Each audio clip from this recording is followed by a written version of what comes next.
Hi friends, welcome back to our channel. ఈరోజు video చాలా important ముఖ్యంగా స్టాక్కి కొత్తగా వచ్చే వాళ్ళ కోసం. ఎందుకంటే కొంతమంది స్టాక్ మార్కెట్కి వచ్చి మొదటి నెలలోనే లాస్ అవుతున్నారు. అది ఎట్లా అంటే టిప్స్ నమ్మి డబ్బు పోగొట్టుకోవడం, అలాగే తెలిసి తెలియని ట్రేడింగ్లో ఇరుక్కుపోవడం, ఇలా చాలామంది ఇబ్బంది పడుతున్నారు.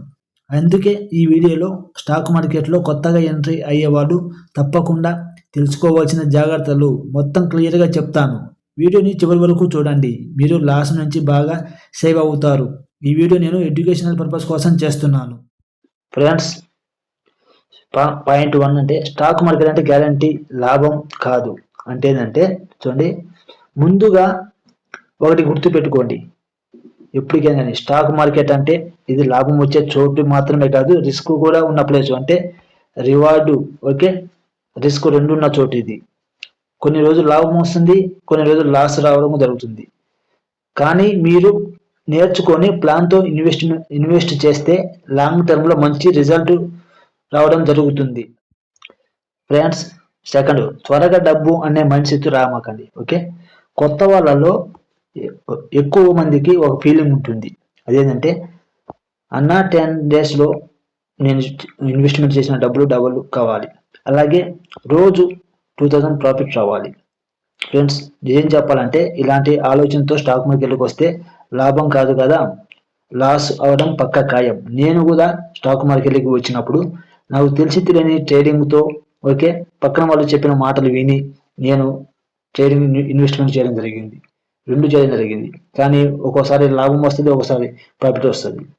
లాస్ట్కు నేను 70K అంటే 70,000 వరకు నేను నష్టపోవడం జరిగింది.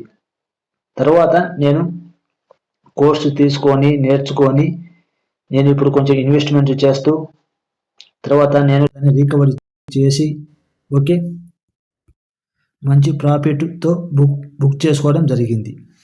అలాగే స్టాక్ మార్కెట్లో గెలవాలంటే పేషెన్స్, డిసిప్లిన్ చాలా ముఖ్యం. ఓకే, మార్కెట్కు టైం నువ్వు ఎంత ఇస్తే నీకు అంత మనీ మార్కెట్ నుంచి రావడం జరుగుతుంది. ఇది గుర్తుపెట్టుకోండి. థర్డ్, ఎమర్జెన్సీ ఫండ్ లేకుండా పెట్టుబడి పెట్టద్దు. ఇది చాలా పాయింట్. మీ దగ్గర ఎమర్జెన్సీకి డబ్బు లేకుండా అంటే హాస్పిటల్ ఖర్చు, ఓకే, ఇంటి ఖర్చు, ఈఎంఐ, పిల్లల ఫీజు ఇలాంటి అవసరాలకు వాడాల్సిన డబ్బును మార్కెట్లో పెట్టేస్తే మీరు నష్టపోతారు. అది ఎట్లా అంటే అప్పుడు మార్కెట్ పడితే గిన మీకు తెలియకుండా వచ్చింటారు, కొత్తగా ఎవరు చెప్పారని ఓకే పెట్టేస్తారు. అప్పుడు ఏంటంటే మీరు మార్కెట్ పడినప్పుడు మీరు టెన్షన్తో పనికి చెల్లించేస్తారు. అందుకే కనీసం ఓకే 6 నెలల ఖర్చులకు ఎమర్జెన్సీ ఫండ్ ఉండాకే, అంటే 6 నెలలకు వరకు మీకు ఏ ఇబ్బందులు ఉన్నా కానీ ఆ డబ్బులతో రిజర్వ్ లాగా మీరు ఉంచుకోండి. తర్వాత మిగిలిన డబ్బులను మీరు ఇన్వెస్ట్మెంట్ చేయడం మంచిది. ఫోర్త్ వచ్చి లోను అప్పు తీసుకొని షేర్లు కొనద్దు. అంటే చూడండి, కొంతమంది ఏం చేస్తారంటే అప్పు తీసుకొని పర్సనల్ లోన్ కానీ లేదంటే క్రెడిట్ కార్డు, ఫ్రెండ్స్ దగ్గర అప్పు తీసుకొని ఏం చేస్తారంటే ఇంట్రాడే ఇన్వెస్ట్మెంట్ చేస్తారు. ఎందుకంటే వచ్చిన డబ్బులను మళ్ళీ తిరిగి చెల్లించవచ్చు అని. కానీ ఫ్రెండ్స్, ఇది చాలా ప్రమాదం. మార్కెట్ పడితే మీకు రెండు వైపులా దెబ్బ. ఎట్లా అంటారా, షేర్ లాస్ అవుతుంది, లేదంటే ఇంట్రాడేలో మీరు నష్టపోతారు. అలాగే లోన్ వడ్డీ భారం పెరుగుతూ ఉంటుంది. అందుకే అప్పుతో డబ్బుతో మార్కెట్లోకి ఎప్పుడు రాకండి, రావద్దు. ఎవరికైనా కానీ చెప్పండి, అట్లా రిస్క్ తీసుకోవద్దని. టెలిగ్రామ్, వాట్సాప్ టిప్స్ నమ్మొద్దు. ఓకే, ఇప్పుడు చాలామంది ఏం చేస్తున్నారంటే టెలిగ్రామ్ గ్రూప్లో అలాగే వాట్సాప్లో టిప్స్ ఇస్తూ ఇన్స్టాగ్రామ్లో షేర్ చేస్తూ ఇవన్నీ నమ్మేస్తున్నారు. వాళ్ళు ఏం చెప్తారంటే ఈ స్టాకు 2 రోజుల్లో 2 డేస్లో 30% పెరుగుతుంది. గుర్తుపెట్టుకో, ఇది మల్టీబ్యాగర్. ఓకే, కానీ నిజం ఏమిటంటే మీరు కొన్న తర్వాత వాళ్ళు అమ్మేస్తారు. దీన్నే పంప్ అండ్ డంప్ అంటారు. అందుకే ఫ్రెండ్స్, టిప్ బేస్డ్ ఇన్వెస్ట్మెంట్ అంటే డేంజరు. ఓకే, మీరు వాళ్ళు చెప్పిన మాటలు వినండి, కానీ దానిని ఎమ్మటే అమలు చేయకుండా మీరు దాని మీద రీసెర్చ్ చేయండి, ఇంకో 10 మందితో షేర్ చేయండి. దానివల్ల ఏంటంటే మీకు కరెక్టా కాదనేది మీకు చాయిస్ మీరు ఎంచుకోబడుతుంది. సిక్స్త్ వచ్చేసి పెన్నీ స్టాక్స్, స్మాల్ క్యాప్స్ జాగ్రత్తగా ఉండండి. అదంటే కొత్తగా వచ్చిన వాళ్ళు ఏం చేస్తారంటే ₹5 షేరు 50 అవుతుందని, ₹10 షేరు 100 అవుతుందేమో అన్నట్లు వాళ్ళు ఇన్వెస్ట్మెంట్ చేస్తుంది. దానివల్ల ఏంటంటే మ్యానిపులేషన్ ఎక్కువ అవుతుంది. మ్యానిపులేషన్ అంటే ఏంటంటే ఆపరేటర్స్ ఉంటారు కదా, పెద్ద పెద్ద ప్లేయర్లు ఉంటారు కదా, వాళ్ళు కావాలని షేర్ ధరను పైకి లేదా కిందికి తిప్పడం జరుగుతుంది. కానీ ఆ కంపెనీకి విలువకు సంబంధం ఏమీ ఉండదు.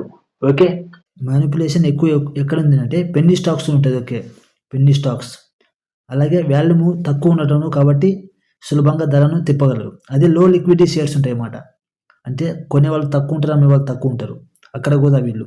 అలాగే small cap and micro cap, small cap and micro cap స్టాక్స్ను కూడా వీళ్ళు పంప్ అండ్ డంప్ చేస్తారు. న్యూస్ ఉన్నా లేకపోయినా సడన్గా ఉన్నా ఓకే అలా చేస్తారు. ముందుగా షేర్ ధరను పైకి లేపుతారు, తర్వాత రిటైల్ వాళ్ళు కొనగానే ఒకసారి అమ్మేసి పడేస్తారు. అది ఎట్లా అంటే ఫేక్ న్యూస్ చేస్తారు. ఇది ₹10 షేరు 100 వెళ్తుంది అని వాట్సాప్లో, టెలిగ్రామ్ గ్రూప్లో వీటన్నిటిలో దాన్ని స్ప్రెడ్ చేస్తారు. దానివల్ల అనేది తెలియక కొత్తగా వచ్చిన వాళ్ళు బై చేయడం జరుగుతుంది.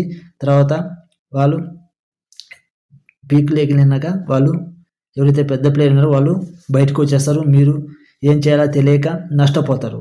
అందుకే పెన్నీ స్టాక్, స్మాల్ క్యాప్స్ చాలా జాగ్రత్తగా ఉండండి. ఓకే, చెప్తున్నా కదా, వాల్యూమ్ ఉండవు. అలా ఎగ్జిట్ అవ్వడం కష్టం చాలా, మీకు తెలియదు. ఒక రోజులో 20-30% పడిపోతాయి.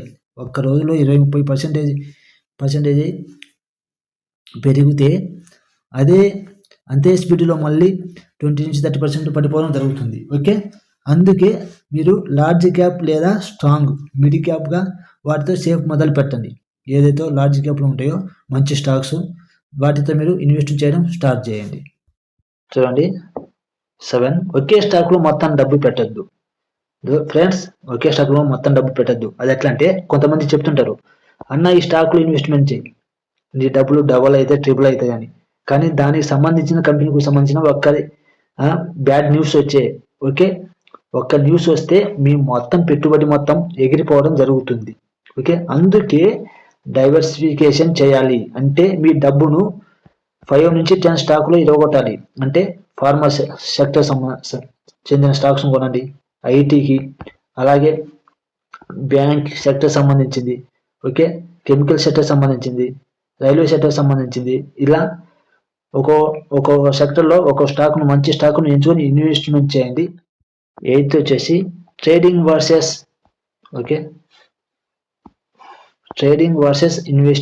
ఇన్వెస్టింగ్. ముందు తేడా తెలుసుకోండి. చాలా మంది ఇక్కడే గందరగోళం అవుతారు అనమాట. ట్రేడింగ్ అంటే ఒకటేనా, ఇన్వెస్ట్మెంట్ అంటే అని, కానీ డిఫరెంట్ వేరు. ట్రేడింగ్ అంటే రోజు బై అండ్ సెల్, ఒక్క రోజులో బై సెల్ అనేది జరిగిపోవడం జరుగుతుంది. మీరు బై చేసి సెల్ చేయకుండా ఆటోమేటిక్గా అది 3:30 కల్లా సేల్ అయిపోతుంది. అదే ఇంకోటి రిస్క్ ఎక్కువ, లూజ్ ఛాన్సెస్ ఎక్కువ. మనకు సెబీ చెప్పింది కదా, security exchange board of India, ఎట్లా అంటే 100 మంది 100 మంది ట్రేడింగ్ చేస్తే వాటిల్లో 90 మంది నష్టపోయారు. 10 మంది ప్రాఫిట్ బుక్ చేసుకోవడం జరిగింది. అంత హై రిస్క్ ఉంటుంది. ఇన్వెస్టింగ్ అంటే ఏంటంటే ఇన్వెస్ట్మెంటింగ్ మంచి కంపెనీ, ఒక సెక్టర్ నుంచి మంచి కంపెనీని మీరు సెలెక్ట్ చేసుకోండి. సెలెక్ట్ చేసుకున్నాక దాన్ని 2-5 years హోల్డ్ చేయండి. హోల్డ్ చేసినాక ఏదైనా సేఫ్గా గ్రో అవుతుంది. 2-5 yearsలో నీకు డబల్ అవుతుంది నువ్వు ఇన్వెస్ట్మెంట్ చేసింది. అందుకే ముందుగా స్టార్టింగ్లో ఏంటంటే ఇన్వెస్ట్మెంట్ నేర్చుకోండి ఫస్ట్, తర్వాత ట్రేడింగ్, తర్వాత ఓకే, ఫస్ట్ అది ఇన్వెస్టింగ్, తర్వాత ట్రేడింగ్. అప్పుడు నువ్వు మంచి ఒక ఇన్వెస్టర్గా తయారవడం జరుగుతుంది.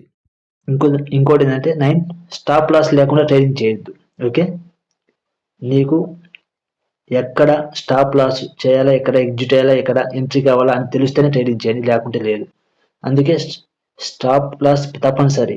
మీరు 100లో బై చేశారనుకుంటే ఓకే, స్టాప్ లాస్ 95 అట్లా పెట్టుకున్నానంటే మీరు లాస్ నుండి ఆటోమేటిక్గా ఇది సేల్ అయిపోతుంది 90. ఇది మీ లాస్ని కంట్రోల్ చేస్తుంది. స్టాప్ లాస్ లేకుండా ట్రేడింగ్ అంటే బ్రేక్ లేని బైక్ లాంటిది. బ్రేక్ లేని బైక్ లాంటిది ఇంకా చూడండి, ఇంకా అది యాక్సిడెంట్ అవ్వచ్చు, మీరు కింద పడవచ్చు, ఓకే, ఇంకేమైనా జరగచ్చు. ఓవర్ ట్రేడింగ్ చేయవద్దు. కొంతమంది రోజు ఏం చేస్తారంటే 10 ట్రేడ్స్, 20 ట్రేడ్స్, 30 ట్రేడ్స్ చేస్తారు. అలా చేస్తే ఏంటంటే బ్రోకరేజ్ పెరుగుతుంది మీది, అలాగే ఛార్జెస్ పెరుగుతాయి, స్ట్రెస్ పెరుగుతుంది, మిస్టేక్స్ పెరుగుతాయి. కాబట్టి మీరు కొత్త వాళ్ళైతే ట్రేడింగ్ జోలి వెళ్ళవద్దు, అవాయిడ్ చేయండి. ముందు మీరు నేర్చుకోవడానికి ప్రయత్నించండి. ఓకే, అలాగే వీక్కి 1 to ట్రేడ్ ఎనఫ్. లేకుంటే ఇది అవాయిడ్ చేసి మీరు ఓన్లీ ఇన్వెస్ట్మెంటింగ్ ఈజ్ వెరీ బెటర్ కొత్త వాళ్ళకి. మార్కెట్ పడితే పానిక్ అవ్వకండి. ఓకే, మార్కెట్ అనేది పడుతుంది, లేస్తుంది. ఇది ఎట్లా అంటే వార్ న్యూస్ వచ్చినా కానీ, బడ్జెట్ న్యూస్లో ఏముంటుంది, ఓకే, కొన్ని స్టాక్స్కు మంచి బూస్ట్ని ఇస్తుంది బడ్జెట్, కొన్ని స్టాక్స్కు ఇవ్వదు అట్లా. అలాగే గ్లోబల్ క్రాషెస్, ఇప్పుడు కరోనా వచ్చింది, గ్లోబల్ చూసాం కదా మార్కెట్ ఎంత కిందికి వచ్చిందో 2020లో. అలాగే కొత్త వాళ్ళు పానిక్ అయి సేల్ చేస్తారు.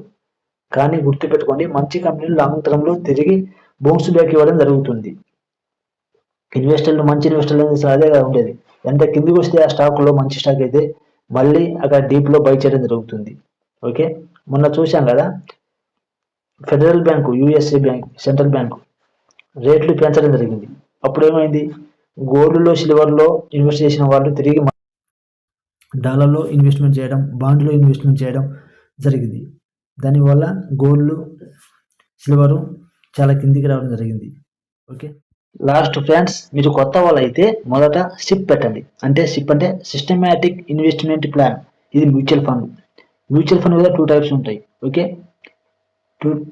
మ్యూచువల్ ఫండ్ చాలా టైప్స్ ఉంటాయి, కానీ దీంట్లో 2 టైప్స్ ఉంటాయి. ఏంటంటే direct growth plan, okay, second regular plan అనేది బ్యాంకులు వాటిలో వస్తుంది. డైరెక్ట్ ప్లాన్ కావాలంటే మామూలుగా అప్లికేషన్ ఉంటాయి కదా, డిమాట్ అవుతుంది, ఏంజల్, అప్స్టాక్, జిరోదా, ఇటువంటి అప్లికేషన్లు మీకు అవైలబుల్గా ఉంది. ఓకే, మీరు ఇప్పటి వరకు డిమాట్ అకౌంట్ ఓపెన్ చేయకుంటే మన ఏంజల్ 1 ఉంది కదా, దాని లింక్ నేను డిస్క్రిప్షన్లో పెడతాను, వెళ్ళి మీరు డిమాట్ ఓపెన్ చేసుకోవచ్చు. అలాగే సెకండ్ వచ్చేసి డైరెక్ట్ స్టాక్లో చిన్న అమౌంట్తో మొదలు పెట్టండి. డైరెక్ట్ స్టాక్స్ ఉంటాయి, వాటిలో చిన్న అమౌంట్ మొదలు పెట్టండి, 500 నుంచి 2000 వరకు. ఓకే, నెలకు ఒకసారి ఇన్వెస్ట్ చేయండి. నెలకు ఒకసారి మీకు వచ్చే జీతంలో కొంచెంగా ఇన్వెస్ట్మెంట్ చేయడం నేర్చుకోండి. అప్పుడు ఏంటంటే మీరు ఫైనాన్షియల్ డిసిప్లిన్ చేంజ్ అవ్వడం జరుగుతుంది. ఓకే, తర్వాత నిఫ్టీ 50కి టాప్ కంపెనీస్ ఉంటాయి. ఓకే, విప్రో, రిలయన్స్, ఇది అలాంటి కంపెనీలు ఉంటాయి కదా, వాటి మీద మీరు ఫోకస్ చేయండి. ఇది చాలా సేఫ్ రూట్ అనమాట స్టార్టింగ్ ఇన్వెస్టర్కు నేను చెప్పేది. ఓకే, ఇవే ఫ్రెండ్స్ స్టాక్ మార్కెట్లో కొత్త వాళ్ళు తీసుకోవాల్సిన టాప్ జాగ్రత్తలు. ఓకే, మీరు ఈ వీడియోని ఫాలో అయితే లాస్ తగ్గుతుంది, మంచి ఇన్వెస్టర్ అవుతారు. వీడియో నచ్చితే లైక్ చేయండి, మీరు ఇంకా కొత్త అయితే సబ్స్క్రైబ్ చేసుకోండి, మీ ఫ్రెండ్స్ కూడా షేర్ చేయండి, కామెంట్ చేయండి. ఓకే, మరియు మీకు కావాలంటే నేను బిగినర్ పోర్ట్ఫోలియో ఎలా తయారు చేసుకోవాలి, ఏ స్టాక్ అవాయిడ్ చేయాలి, షిప్ స్టాక్స్ ఏది బెస్ట్, ఇలాంటి టాపిక్స్ మీద మీరు వీడియో చేస్తాను. కావాలంటే మీరు కామెంట్ చేయండి. Thanks for watching.